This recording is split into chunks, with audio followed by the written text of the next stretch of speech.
Hello. So someone asked on how you can make a Sampaguita necklace. So I'm gonna try my best in explaining how I made my Sampaguita necklace. So at first I actually tried on searching for a YouTube or any kind of reference on how you can make one. But since I couldn't find one, I just decided to use what I already know in crochet and just really bring on making one that has a bit of resemblance in a Sampaguita necklace. So here is what it actually looked like in real life, and I'm gonna try my best in teaching on how you can make one. So at first you're gonna get a green yarn, and I'm just gonna measure on how I want the necklace to be and how long it's gonna be. So this should be fine. So at this part we're gonna start a chain. So I'm gonna chain at least 24. So this is a 24. It's gonna, we're just gonna cut the yarn right here. Just gonna cut that. It's gonna be the base of the necklace. So the reason why I decided to chain this part is because this is where we're gonna sew the blossom part of the flower, and you can't really sew it over here because since it's just the yarn, it's gonna like fall off or fail, and it's gonna be hard. So just to make it easier, I thought it was better to chain some at the middle part where the flowers is gonna be sewed. So next is we're gonna make this little kind of buds. So it's gonna represent Sampaguita that like hasn't yet bloom and are usually part of the necklace. So what I did to make that is I took inspiration in like the pop stitch.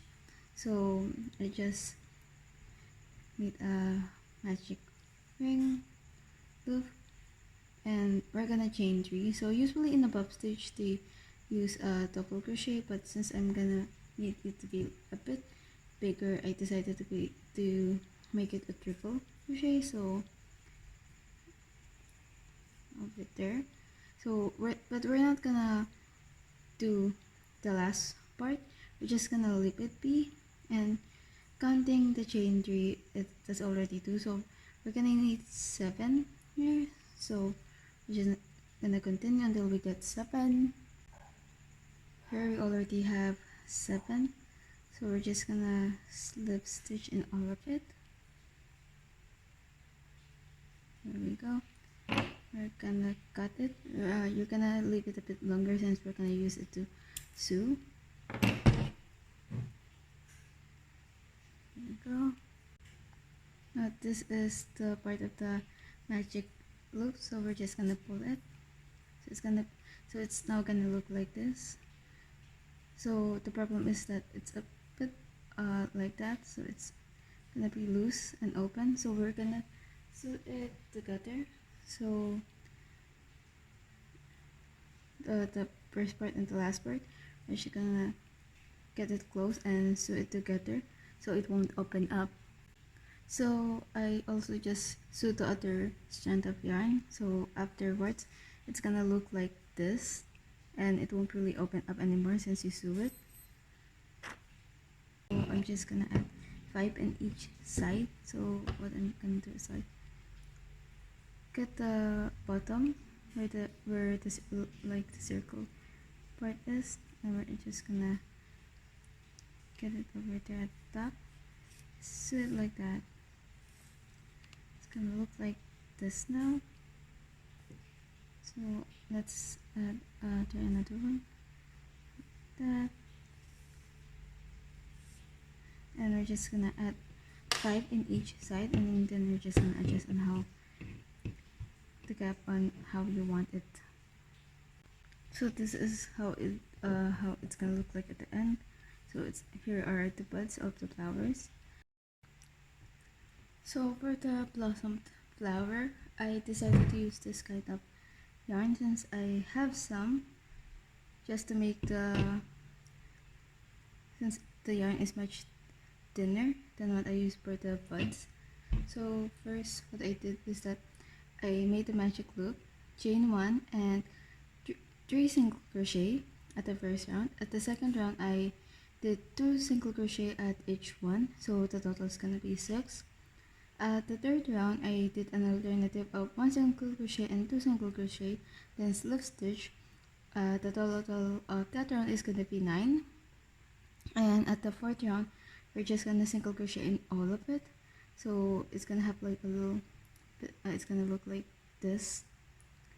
Now for the buds, what I just did is I chained 7, and you're gonna start at the second chain, so you're gonna do a single crochet, and at the third chain you're also gonna do a single crochet.